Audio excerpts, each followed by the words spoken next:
So basically we have seen about the software life cycle. हमने software life cycle के बारे में discuss करा था and we have also seen about the software life cycle models. So basically what we can say, my voice is audible to all?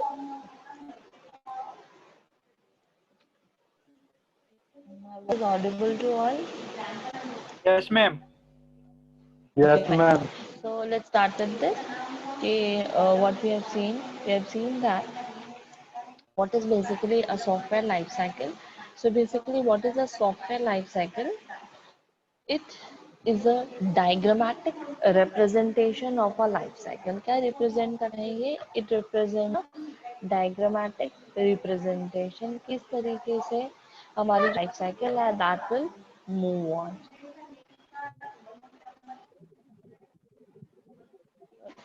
So what are the activities which involved to the software?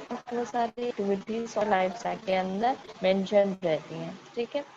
So as we can see in the PPT, what we have seen here that there are many life cycles model, कई तरीके के life cycle models बताए गए हैं, ठीक है? हर एक के कुछ ना कुछ advantage है और कुछ कुछ के disadvantages.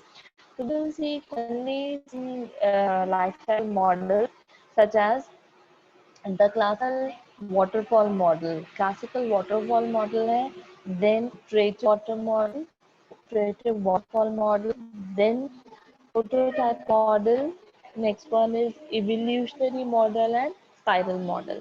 ये सारे मॉडल्स है हमारे पास, ठीक है? तो we will one by one. पहले हमने classical life cycle waterfall के बारे में डिस्कस कर रहा था. One of the well known and one of the most used water model जिसमें systematic sequential approach का यूज किया गया है सॉफ्टवेयर डेवलपमेंट के लिए. Okay? Basically it starts with communication. कहाँ से start होता है? Communication that is gather requirement. हमारा प्रोजेक्ट इनिशिएशन है वो कहाँ से स्टार्ट होता है? It starts the requirement gather. इस तरह की रिक्वायरमेंट को गैदर का है, यूजर की रिक्वायरमेंट को आइडेंटिफाई करना है. Next is planning. प्लानिंग में क्या दिखती है? What we mean in the planning phase is the estimation. This the estimation product का एस्टिमेशन क्या है, ठीक है? उसकी फिजिबिलिटी को किया जाता है कि इस प्रोडक्ट इज फीजिबल और नॉट. कि जो कॉस्ट एस्टिमेशन है, कितना उसमें कॉस्ट लग रहा है, तो that up to the organisation कि वो किस तरह के प्रोजेक्ट पर काम करना चाहता है, किस प्रोजेक्ट पर काम नहीं करना चाहते. ठीक है? तो that is going to be identified कि किस केस में काम करना है. ठीक है? Next one is scheduling tracking कि किस तरीके से शेड्यूल और ट्रैक करना है. Next phase modelling. मॉडलिंग में होता है एनालिसिस डिजाइन की जाती है कि जो आपका सॉफ्टवेयर प्रोडक्ट वो किस तरीके से बना जाना है and what is going to be done in the analysis. कि एनालिसिस हो क्या है, अब एनालिसिस के बाद तो उस चीज को हमें किस तरीके से इम्प्लीमेंट करना है, that is going to be analysis in the design phase. आप going to modelling the next फिर is the construction. So is done in the construction phase. Construction phase में कोडिंग जाती है जिनकी में आपका जो प्रोडक्ट है repeatable to which particular language. जो आपकी कोर टीम है, जो आपकी डेवलपमेंट टीम है, वो किस लैंग्वेज के साथ उस पर्टिकुलर प्रोडक्ट को बनाना चाह रहे हैं. तो that going to identified by the developers team. और जो ऑर्गेनाइजेशन वो उसके साथ यूजुअली आइडेंटिफाई करते what thing can be finally deployment जहाँ पर कस्टमर का बैक और डिलीवरी की जाए, किस तरह से प्रोडक्ट लाया जाए. ठीक. Next, what are the limitations of the waterfall model? What are the Ma'am, limitations of waterfall model? Yes. ma'am, your voice is not coming ma'am clear. आवाज कट के आ Did रही you है want to do something?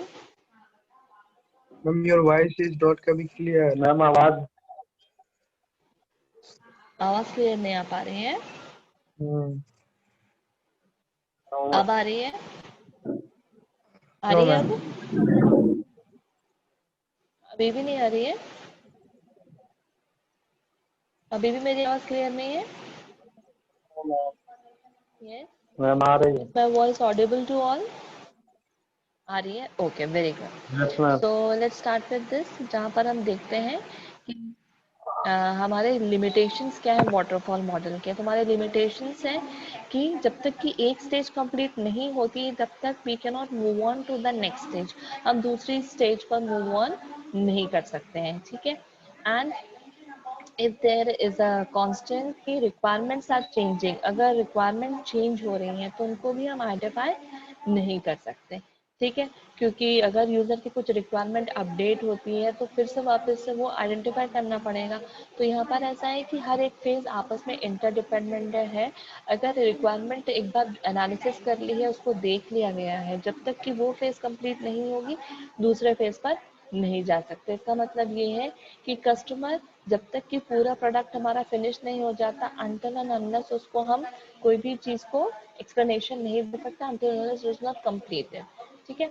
And everything is going to be analysed after the production, after the product is finished. जब तक उसका production पूरा complete नहीं हो जाता तब तक हम उसको इम्प्लाई नहीं कर सकते।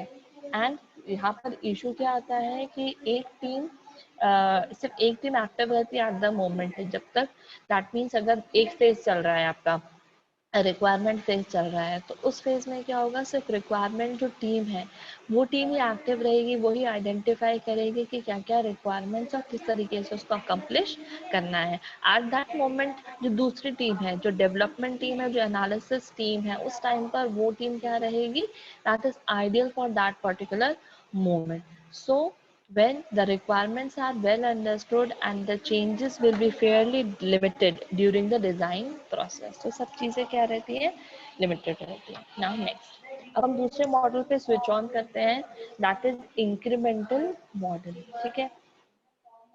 तो ये incremental model how does it works, it works like, जहाँ पर हम देखते हैं कि जो हमारा इंक्रीमेंटल मॉडल है, it is basically a combination of the linear and parallel process को, ठीक है। जो हमारा वाटरफॉल मॉडल था वो कैसा मॉडल था, लीनियरली फ्लो हो रहा था, दैट इज एक प्रोसेस कंप्लीट होती है, फिर दूसरी प्रोसेस पर आता है, फिर तीसरी प्रोसेस कंप्लीट होती है, तो in that way it moves on in a linear fashion, वो लीनियर फैशन में काम कर रहा था।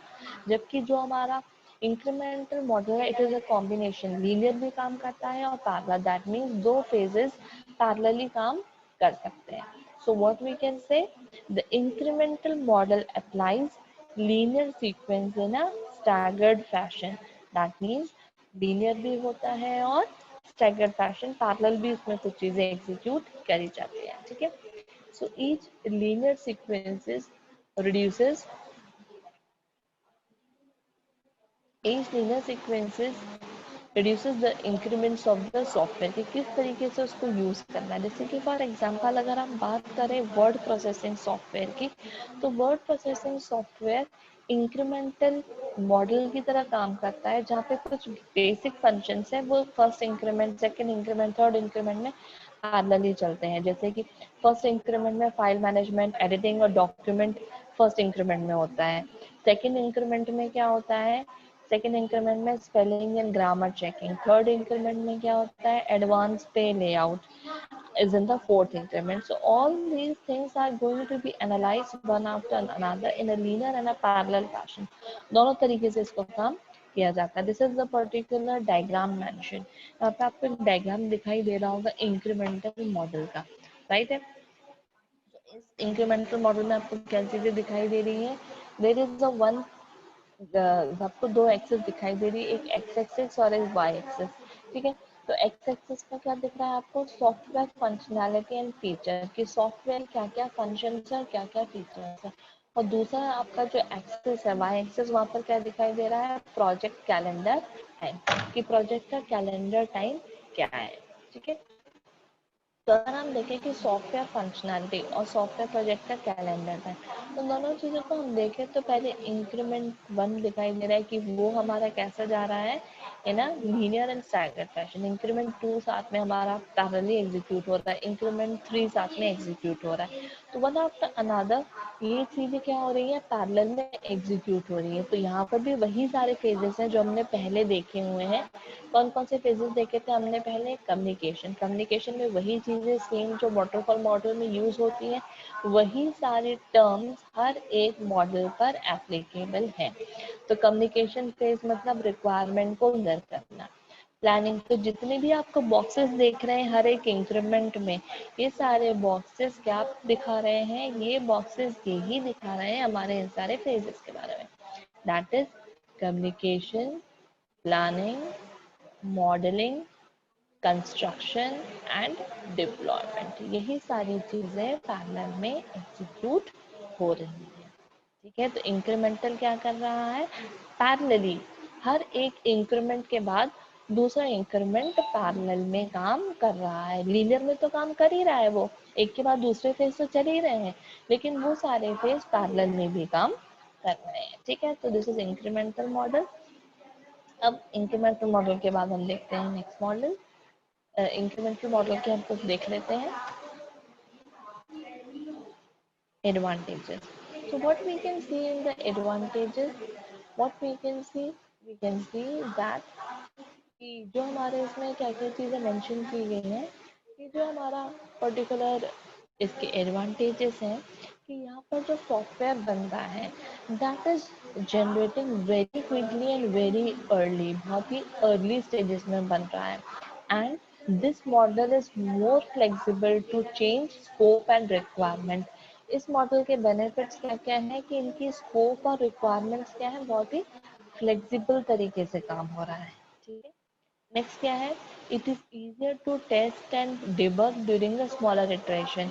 बहुत ही आसानी से इसको टेस्ट और डिबग किया जा सकता है। ठीक है, and in this model customer can respond to each build. हर एक जो हमारे फेजेस है उस पर customer can respond on each and every phases, and it's a very lower cost and it is easier to manage risk को easily manage किया जा सकता है, आइडेंटिफाई किया जा सकता है और हैंडल किया जा सकता है।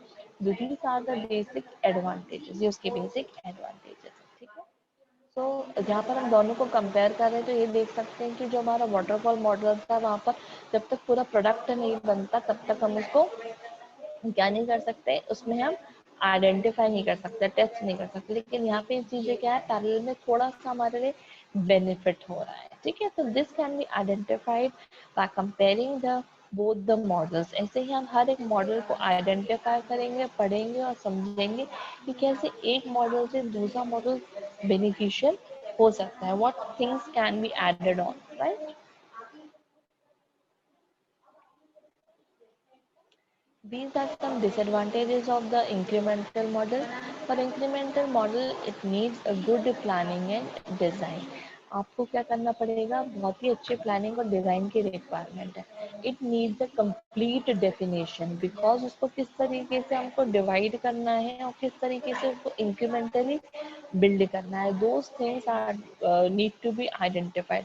तो उनको आइडेंटिफाई करने के लिए हमको ये सारे मेथड्स को एनालिसिस करना ही पड़ेगा। ठीक है, तो this is one of the most important.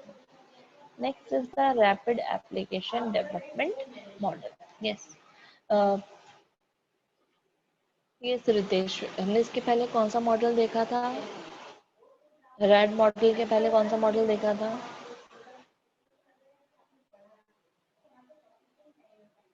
Ritesh audible, Ritesh. Right model से पहले हाँ, हमने इसके पहले कौन सा मॉडल देखा था रैपिड एप्लीकेशन के पहले,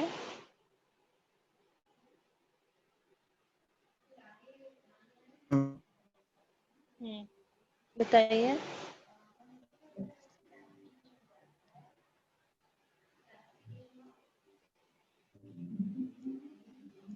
यस, मेरी आवाज आ रही है, नहीं आ रही आप लोगों तक? Is my voice audible to all or not? Yes ma'am. तो इसके पहले कौन सा मॉडल देखा हुआ था हमने? Incremental model.